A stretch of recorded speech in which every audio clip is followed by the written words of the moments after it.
UAE में पाकिस्तानियों के खिलाफ एक कैंपेन चल गई है, गेट आउट पाकिस्तानीज। वहाँ की पुलिस ने पाकिस्तानियों को वार्न किया है कि आपकी हरकत कुछ इस तरह की हैं, जैसे वहाँ पे नस्वार बेचना, लड़कियों को हरासमेंट के वाकयात। खुदा ने आज तक उस कौम की हालत नहीं बदली, न हो जिसको ख्याल खुद अपनी हालत बदलने का। तुम बेइज्जत बेशरम लोग अपनी इज्जतों को बेचोगे। दोस्तों, बहुत बड़ा वीक है भारत के लिए। ये इतना बड़ा वीक है इंडिया की फॉरेन पॉलिसी के लिए कि पूरी दुनिया जो है वो इंडिया आ रही है। ये यहूदी तक इस बात से डरते हैं कि अगर मुसलमान खड़ा हो गया तो हम लोग गिर जाएंगे, हम लोग खत्म हो जाएंगे, हमारा नामो निशान नहीं। मैम, एक वक्त था कि पूरी दुनिया में इस्लाम का प्रचार होता था। इंडिया काफर मुल्क, दो कौमी नजरिया की बेस के ऊपर जहाँ पे मुल्क बनाया था कि वो वहाँ पे मुसलमान सेफ नहीं है, आपके यहाँ के मुसलमान कह रहे हैं हमने उधर जाना। चंद्रयान 3 मिशन जो है, Vikram lander exceeded its limits, its mission objectives, and it successfully underwent a hub experiment. ये एक पूरी दुनिया का मीडिया इस वक्त इंडिया को कवर कर रहा है, एंटायर वर्ल्ड। और इसमें बताया गया instrument on the Pragyan rover has discovered the presence of aluminium, sulphur, calcium, iron. इतनी बड़ी मार्केट आपके साथ बैठी हुई थी पिछले 75 सालों से, अगर आप उनके साथ ट्रेड कर रहे होते तो आज हम इस हालत में ना होते। लेकिन आपने चूरन बेचना था। कश्मीर बनेगा पाकिस्तान और बांग्लादेश बना दिया बांग्लादेश। और ये इंतशार हमारे अंदर पैदा ही इसलिए किया गया कि जिस दिन हम मुत्तहिद हो गए तमाम मुसलमान, उस दिन पूरे की पूरे मुल्क पर नहीं, पूरे के पूरे जो है वर्ल्ड पर हम लोग जो है इंशाअल्लाह ताला फिर से हमारा इस्लाम का परचम लहराएगा।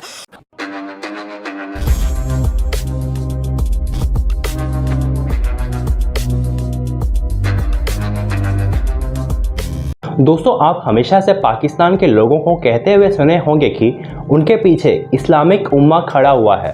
सऊदी अरब, यूएई पाकिस्तान के ब्रादर देश हैं। लेकिन दोस्तों, अब वही सऊदी अरब और यूएई पाकिस्तानियों को अपने देश से धक्के मारकर बाहर निकाल रहे हैं। रिसेंटली यूएई की पुलिस ने वहां रह रहे पाकिस्तानियों को वार्निंग देते हुए कहा है कि पाकिस्तान अपने बुरे हरकतों से बाज आए, नहीं तो पाकिस्तानियों को अपना देश से बाहर धक्के मारकर निकाल देंगे। क्योंकि दोस्तों, किसी भी देश में सबसे बुरे अगर कोई कम्युनिटी है तो वो सिर्फ पाकिस्तानी कम्युनिटी है, क्योंकि वे हर तरीके के इलीगल काम में इन्वॉल्व रहते हैं। और दोस्तों, इसके साथ साथ दूसरी तरफ भारत के स्पेस एजेंसी इसरो ने एक ट्वीट करते हुए चंद्रयान के ऊपर अपडेट दी है। उन्होंने कहा है कि हमारा चांद पर जो विक्रम लैंडर है वो एक बार फिर एक नया माइलस्टोन को अचीव कर लिया है। हमारा विक्रम लैंडर चांद से 50 सेंटीमीटर ऊपर टेक ऑफ किया, उसके बाद थोड़े दूर जा करके फिर एक बार लैंड कर लिया है। तो चलिए दोस्तों, इसी पर आगे पाकिस्तानी मीडिया का रिएक्शन देखते हैं। मैम, आप क्या कहेंगी, ऑल ओवर द वर्ल्ड ये जो कैंपेन्स चल रही हैं मुख्तलिफ मुल्कों में, गेट आउट पाकिस्तानी, ये हमारे लिए एज अ कौम, एज अ पाकिस्तानी कितनी बायस शर्मिंदगी है? सबसे पहले तो मुझे एक बात बताएं कि क्या जंगल का कानून चल रहा है उनके वहाँ पे, कि जो कि उनको पता ही नहीं चलता कि एक इंसान वीज़ा के बिना या फिर बिना इन चीज़ों के उनकी कंट्री में एंटर। अभी तो बहुत सारी सख्तियाँ हो गई है ना वीज़ा पे, बहुत सारे मतलब ऐसे रूल्स बना दिए गए हैं कि आप उनको फॉलो किए बगैर दुबई जा ही नहीं सकते। और पाकिस्तान के कई ऐसे शहर हैं जिन पर पाबंदी आयद है कि वो दुबई का वीज़ा भी नहीं ले सकते। जी बिल्कुल, मैं भी यही कहना चाह रही हूँ कि जब वो बिना वीज़े के जा ही नहीं सकते तो वो फिर ये कैसे कह सकते हैं, कैसे ये हमारे ऊपर इल्ज़ाम लगा सकते हैं कि दूसरे ज़राए से पाकिस्तानी जो है वहाँ पर पहुँच जाते हैं। अभी दुबई तो नहीं जाते, लेकिन और बहुत कंट्रीज़ में जाते हैं। अभी आप देखें कि एक वो जहाज़ जो बह गया था, कितने 900 के करीब जो लोग मर गए थे, वो भी इनलीगल तरीके से ही जा रहे थे ना। तो बहुत, जैसे मैं बात करूँ यूके की, तुर्की की, ओमान की, यहाँ पे बहुत सारे लोग इनलीगल तरीके से जाते हैं। दुबई की मैं बात नहीं करी क्योंकि मुझे उसके बारे में नहीं पता कि वहाँ पे लोग इनलीगल जा सकते हैं नहीं जा सकते। लेकिन आपके सामने एक बहुत बड़ी एग्जांपल है, जो 800-900 बंदा डूब कर मर गया, वो भी इनलीगल तरीके से जा रहा था, लीगल तो नहीं था। लेकिन देखिए, यहाँ पर एक सवाल भी बनता है ना, वो ये सवाल बनता है कि अगर वो ये कहते हैं कि भी हम लोग जो है पाकिस्तान से बहुत ज़्यादा तरक्की याफ्ता मुल्क हैं, तो एक तरक्की याफ्ता मुल्क जो है वो इतनी भी जो है सिक्योरिटी नहीं रखता, इतना भी जो है अभी तक नहीं तरक्की याफ्ता हो सका कि उनको पता ही नहीं चलता कि उनकी जो है सिक्योरिटी सिस्टम से निकलकर तो इस तरह से लोग पहुंच जाते हैं। इसका मतलब यहाँ से ये चीज़ भी पता चलती है कि वो भी कहीं ना कहीं पर गलतियाँ करते हैं।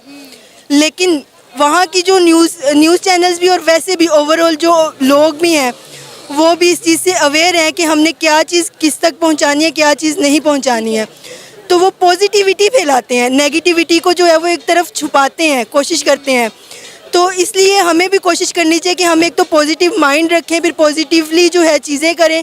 जब आप पॉजिटिवली मामलात करते हैं तो ऑटोमेटिकली जो है आप अपने आप को ही नहीं, सिर्फ अपने मुल्क को, अपनी फैमिली को, सबको रिप्रेजेंट पॉजिटिवली करते हैं।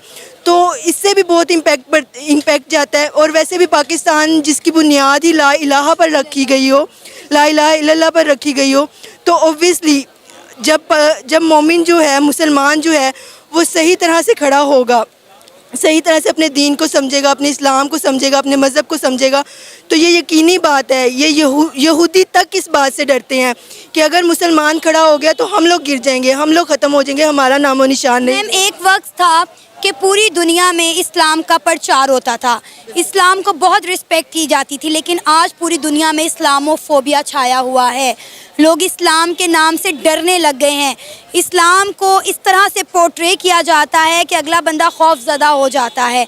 आपने रिसेंटली बहुत सारे इंसिडेंट सुने होंगे जिसकी वजह से लोग डर गए हैं। किसी को आप बाहर के मुल्क में जाके कहे ना कि मैं मुसलमान हूँ, डर जाते हैं, कहते हैं कि तुम लोग तो दहशतगर्द हो। हमारे माथे पर लेबल लगा दिया गया है कि हम एक दहशतगर्द मुल्क से बिलोंग करते हैं, हम एक टेररिस्ट कंट्री है। लोग हमसे डरना शुरू हो गए हैं।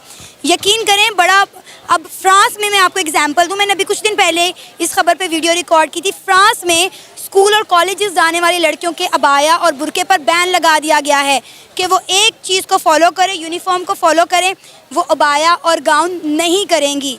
इतना खौफज़दा, इंडिया में कोई बात होती है ना गाउन पे या बुरके पे, तो हमारे यहाँ प्रोटेस्ट शुरू होते हैं। फ्रांस में इतना बड़ा इक़दाम किया गया, सड़कों पे कोई नज़र नहीं आया, किसी ने इस पर कोई बात नहीं की। इंडिया करे तो सब चीख उठते हैं। बेसिकली बात मैम यहाँ पर क्या आ जाती है, बात ये आ जाती है कि हमारे अंदर यूनिटी की बहुत ज़्यादा कमी आ गई है, जिसकी वजह से, और ये इंतशार हमारे अंदर पैदा ही इसलिए किया गया कि जिस दिन हम मुत्तहिद हो गए तमाम मुसलमान, उस दिन पूरे की पूरे मुल्क पर नहीं, पूरी के पूरे जो है वर्ल्ड पर हम लोग जो है इंशाअल्लाह ताला फिर से हमारा इस्लाम का परचम लहराएगा।